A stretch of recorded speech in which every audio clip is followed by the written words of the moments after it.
네, 오늘 본문은 매우 길지만 아주 간단한 내용입니다.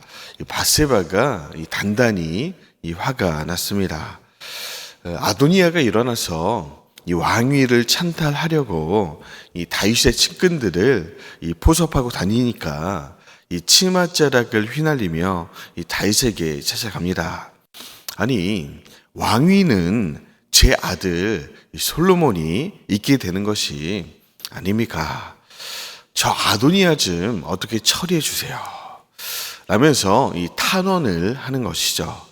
선지자 나단도 옆에서 그렇게 하시면 안 됩니다. 막 이렇게 이야기하는 장면이 오늘 이 본문의 장면이 되겠습니다. 예나 지금이나 어머니의 자식 사랑은 대단한 거죠. 우리나라의 역사를 봐도 궁중 혈투의 대부분은 아들을 가진 여인들의 싸움이었습니다.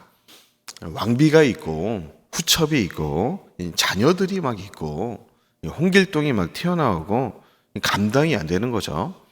다윗은 그래도 다행인 것이 자녀들이 그렇게 많지는 않았습니다. 그럼에도 이렇게 칼부림이 나는데 여러분, 이 뒤에 일어나는 왕, 이 솔로몬은 아내만 1000명입니다. 그 아내들이 그 아들을 하나씩만 낳았다고 가정을 해도 이 1000명이 경쟁 가도를 달리는 거죠. 솔로몬이 왜 인생의 후반에 그렇게 무너지게 되었냐면 이러한 복잡한 이 가정사 때문입니다. 이 밧세바 같은 오늘 밧세바처럼 하는 이 여인이 1000명인데 이 1000명이 곁에서 매일같이 이렇게 하소연한다고 생각해 보십시오. 공황장애가 막 오는 거죠. 이러한 이 현실을 잘 아시는 우리 하나님께서 레위기 율법에 미리 명하신 것이 있습니다. 너희의 왕은 나 하나님이다. 그러니 너희는 세상 나라처럼 인간 왕을 세우지 말아라. 너희가 언젠가 타락해서 인간 왕을 세워달라고 부르짖는 날이 올 것이다. 그래, 그렇게 인간 왕을 꼭 세워야겠거든.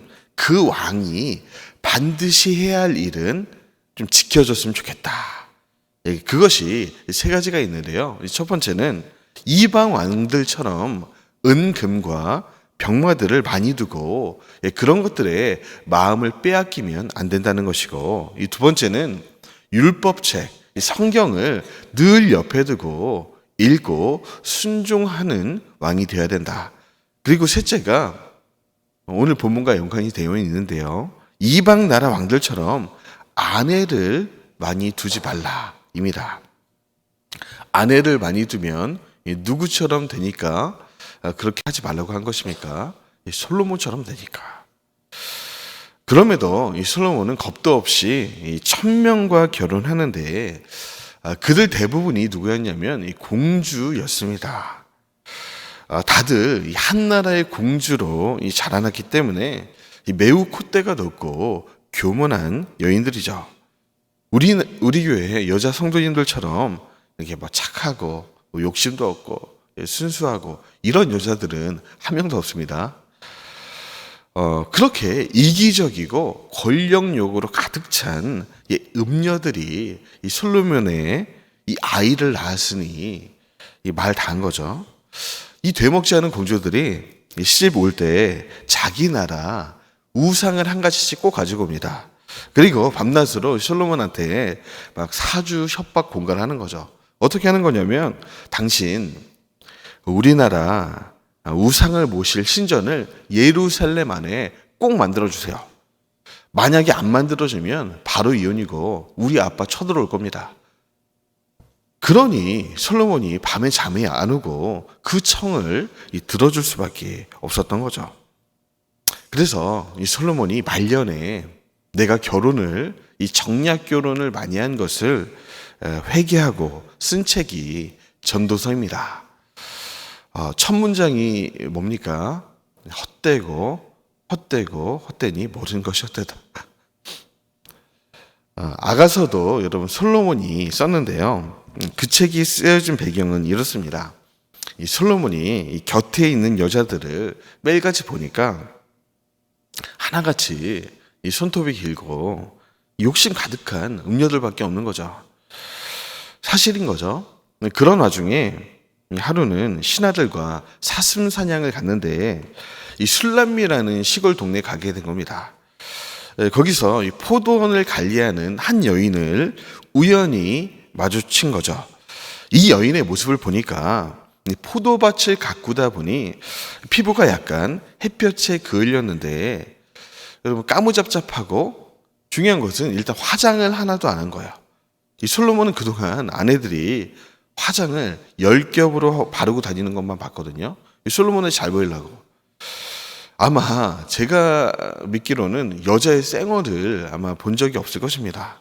그런데 이 술람미 여인이 포도를 따서 이 바구니에 넣고 그 이마를 닦는데 그 청순한 모습에 반한 거죠. 이 천사 같은 이 순수한 여인의 그 모습을 본 겁니다. 이후 이 술람미 여인에게 프로포즈를 하고 사랑의 세레나데, 이 사랑의 시를 쓰기 시작합니다. 그것이 바로 아가서의 내용이죠. 여러분, 지금까지 결혼이라고 하는 것이 이 주변 왕들이 자기 딸을 솔로몬의 아내로 밀어넣은 정략 결혼밖에 없었습니다. 다시 말해 누구를 진심으로 좋아해서 사랑해서 결혼한 적이 없었던 것이죠.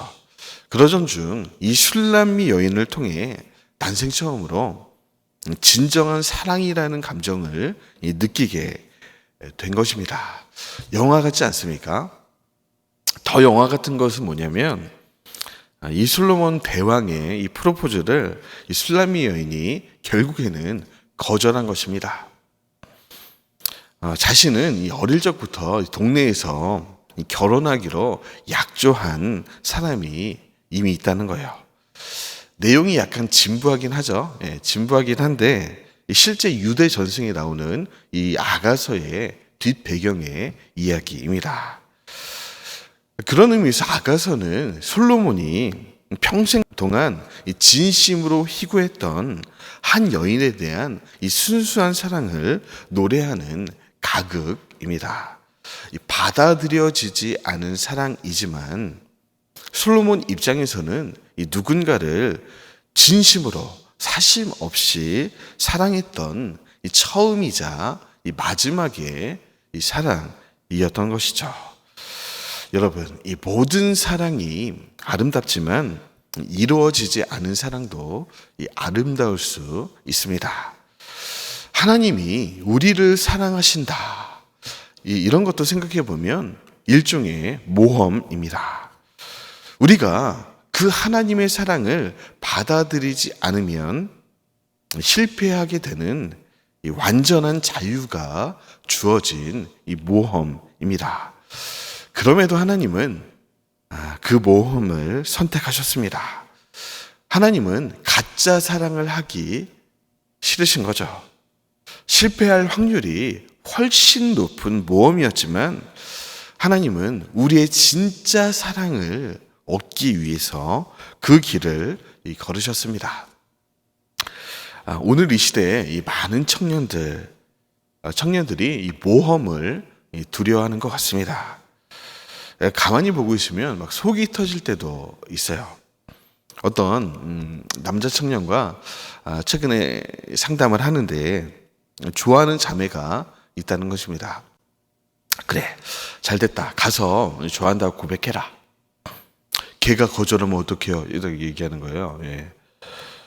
거절하면 좀 기다렸다가 다시 한번 고백해봐라. 여자들은 끈기 있는 그런 남자들을 좋아한다. 또 고백했는데 거절하면 어떡해요? 이렇게 하는 거예요. 제가 속으로 넌 그냥 평생 혼자 살아야겠다. 요즘 우리 청년들이 막 이렇게 기백도 없고 모험심도 없고 용기도 없다. 마치 환경 호르몬을 많이 먹은 이 멍청한 독수리 보셨어요? 그것처럼 이 맹한이 앉아있는 거죠. 저도 이 연애를 좀 해봤는데 제가 고백해서 이 성공한 사례도 있고 지금 집에 있겠죠? 안 믿으시겠지만 여자 사람들이 고백을 했을 때 제가 차버린 이 사례도 몇 개가 있습니다. 그런데 생각해 보면 실제 이루어지지 않은 사랑일지라도 사랑은 그 자체로 아름답습니다. 우리는 사랑하기 위해 태어났고 사랑을 받기 위해 태어난 것이죠. 지금 이 순간 사랑하고 있지 않거나 사랑받지 않고 있다면 그것은 인생이 아닐 수 있다. 더 심하게 말하면 그것은 인생을 모독하는 행위입니다. 하나님의 사랑을 생각해 보셨습니까? 여러분, 하나님은 우리를 얻기 위해서 전부를 건 모험을 단행하셨습니다. 자신의 아들을 이 십자가에 던지셨습니다. 십자가 위에서 우리를 향하신 사랑을 확실히 증거해 주셨습니다. 말씀을 정리하면서요. 그 하나님께 우리도 이 모험을 좀 할 필요가 있습니다. 그분께 두려워하지 마시고 우리의 인생을 한번 던져 드립시다. 기도하겠습니다.